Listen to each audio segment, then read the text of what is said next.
આ ટૂલનું નામ છે આઈસ્ક્રીમ સ્ક્રીન રેકોર્ડર. આ સ્ક્રીન રેકોર્ડરમાં ઘણી બધી જ વિશેષતાઓ છે. એટલે સૌ પ્રથમ આપણે આઈસ્ક્રીમ સ્ક્રીન રેકોર્ડર માટેના સિસ્ટમ રિક્વાયરમેન્ટ જોઈ લઈએ. એના માટે આપણે ઓપરેટિંગ સિસ્ટમ વિન્ડોઝની અંદર વિન્ડોઝ વિસ્ટા, વિન્ડોઝ 7, વિન્ડોઝ 8 અને વિન્ડોઝ 10માં કામ કરશે. આ સ્ક્રીન રેકોર્ડરમાં આપણે વેબકેમ ચાલુ કરવો હોય તો કંટ્રોલ શિફ્ટ અને W દબાવીએ તો આવી રીતના આપણો વેબકેમ પણ ચાલુ થઈ જાય છે. અને ફરીથી આપણે જો કંટ્રોલ શિફ્ટ W દબાવીએ તો વેબકેમ બંધ થઈ જશે. ઓપરેટિંગ સિસ્ટમમાં સિવાય આપણું CPU ઇન્ટેલનું, AMDનું ઓછામાં ઓછું 2.66 ગીગાહર્ટ્ઝનું જોઈએ અને 2 GBની રેમ જોઈએ. સાથે સાથે આપણે સ્ક્રીન રેઝોલ્યુશન 1024x768નું જોઈએ. 1280x1024નું હશે તો વધુ સારું. આપણે 150 MB જેટલી ફ્રી ડિસ્ક જોશે અને વિડીયો રેકોર્ડિંગ માટે 5 GB જેટલો ડેટા પણ જોઈએ. આટલું તો નોર્મલ કોમ્પ્યુટરમાં બધા ઉપલબ્ધ હોય છે. હવે આપણે આઈસ્ક્રીમ સ્ક્રીન રેકોર્ડરના વિવિધ ફીચર્સ છે એ સમજવાનો પ્રયત્ન કરજો. આઈસ્ક્રીમ સ્ક્રીન રેકોર્ડર છે એ તમારા કોમ્પ્યુટરના સ્ક્રીનના કોઈ પણ વિડીયો, કોઈ પણ ગેમિંગ સેશન, કોઈ પણ MP4 વિડીયો અથવા તો પ્રેઝન્ટેશન એ રેકોર્ડ કરી શકે છે. સ્ક્રીનને ચેન્જ પણ કરી શકાય છે. સમજો કે હું અત્યારે આ કામ કરું છું, એમાંથી અહીંયા જવું છે, અહીંયા પણ આવી શકે છે, પાછું આવી શકું. બીજી વિશેષતા એ છે કે આની અંદર આપણે વેબકેમ રેકોર્ડિંગ કરી શકીએ છીએ. સાથે સાથે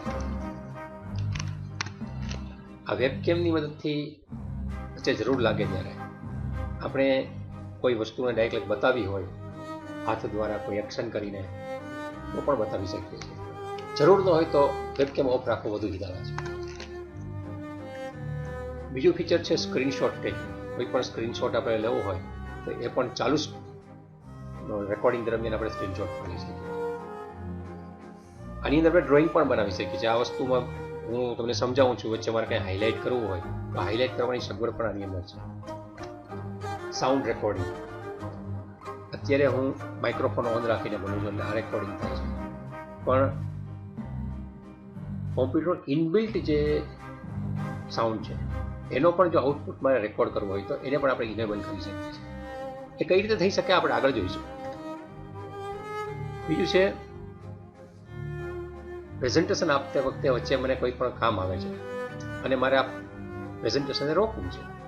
તો રોકવા માટે મારે સિમ્પલી F7ની ચાપ દબાવશું તો આ સ્ક્રીન રેકોર્ડિંગ પોઝ થઈ જશે. હું મારું કામ નાનકડું 5 મિનિટ 10 મિનિટનું પતાવીને ફરી પાછું F7 દબાવીશ તો જે જગ્યાએ સ્ક્રીન રેકોર્ડિંગ અટક્યું છે ત્યાંથી જ ફરીથી રેકોર્ડિંગ થવાની શરૂ થશે.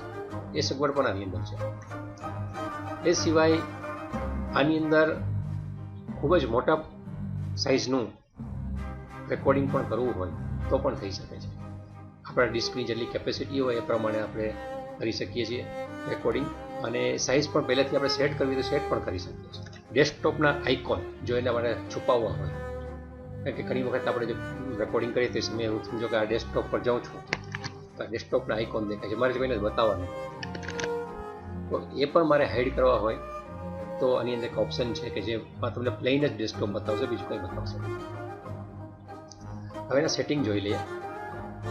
એના સેટિંગમાં 5 વસ્તુ આવશે: સિસ્ટમ, સેવ ટુ, વિડીયો, ઓડિયો અને હોટકી. આપણા માટે વિડીયો અગત્યનું છે. વિડીયોના ફોર્મેટ્સ આપણે અત્યારે મેં વેબએમ ફોર્મેટમાં રેકોર્ડિંગ રાખ્યું છે. બાકી MP4 છે અથવા તો AVI છે કે MKV છે, એમાં પણ આપણે વિડીયો આઉટપુટ લઈ શકીએ છીએ. એની ક્વોલિટી પણ આપણે હાઈ, લો, મીડિયમ બધું લઈ શકીએ છીએ. એ સિવાય મારે માઉસની મૂવમેન્ટ રેકોર્ડ કરવી હોય અથવા તો બીજી કોઈ પણ ઓપ્શન છે બધા આપેલા છે. સ્ક્રીન સેવર ડિસેબલ થઈ શકે છે. કાઉન્ટડાઉન મારું બતાવે છે કેટલી સેકન્ડ થશે આ. અથવા તો રેકોર્ડ હોટકી યુઝડ, તો હું અહીં હોટકી વાપરતો રેકોર્ડ વખતે એનો પણ એ જોઈએ. એ તમને અગાઉ વાત કરી હતી, ડિસ્કટોપ આઇકોન છુપાવવા હશે. વોટરમાર્ક, મારે કોઈ કોપીરાઇટથી મારો કોઈ વિડીયો રેકોર્ડ ન કરી જાય બીજો અથવા કોપી કરીને ન કરવો હોય તો એ પણ વોટરમાર્ક પણ દરેક જગ્યાએ ટોપ લેફ્ટમાં એ મૂકી શકું છું. એની ઓપેસિટી પણ સેટિંગ થઈ શકે છે. એના પછી છે ઓડિયો ક્વોલિટી. ઓડિયો રેકોર્ડ મારે કરવો છે તો રેકોર્ડ થશે કે નહીં, માઇક્રોફોન રેકોર્ડ થશે કે નહીં, એના ડિવાઇસ ક્યાં ક્યાં છે એ પણ એની અંદર કરેલું છે. એ સિવાય છે સેવ ટુ. મારે જે હું વિડીયો અથવા સ્ક્રીનશોટ લઈશ ક્યાં સેવ કરીશ અને એની મેક્સિમમ સાઇઝ કેટલી રાખીશ એ પણ આ સેટિંગમાં આવી શકે છે. એ સિવાય આ સિસ્ટમમાં જે સ્ક્રીનશોટનું ફોર્મેટ છે, મારી લેંગ્વેજ છે, અથવા જેવા ઓપ્શન છે કે મારે વિન્ડોની સ્ટાર્ટ થઈ ત્યારે સ્ટાર્ટ કરી નાખો કે અથવા તો મારે નોટિફિકેશન બતાવવાની જરૂર છે કે નહીં. એરિયા સિલેક્શન ઝૂમર, કોઈ એરિયાને ઝૂમ પણ કરી શકું છું. તો આ બધી વસ્તુ પણ આની અંદર સેટ થઈ શકે છે. અને સૌથી અગત્યનું છે હોટકી. આ બધી આપણે મોઢે કરી લેવી જોઈએ. આ ઓપરેટ કરતી વખતે આપણને ખ્યાલ હોવો જોઈએ કે F7થી હું કોઈ પણ રેકોર્ડને ચાલુ અથવા બંધ કરી શકું છું. ઓડિયો મારે બંધ કરવું હોય, વચ્ચે કંઈ ડિસ્ટર્બન્સ આવ્યું તો કંટ્રોલ શિફ્ટ દબાવીને ઓડિયો પણ બંધ કરી શકું છું.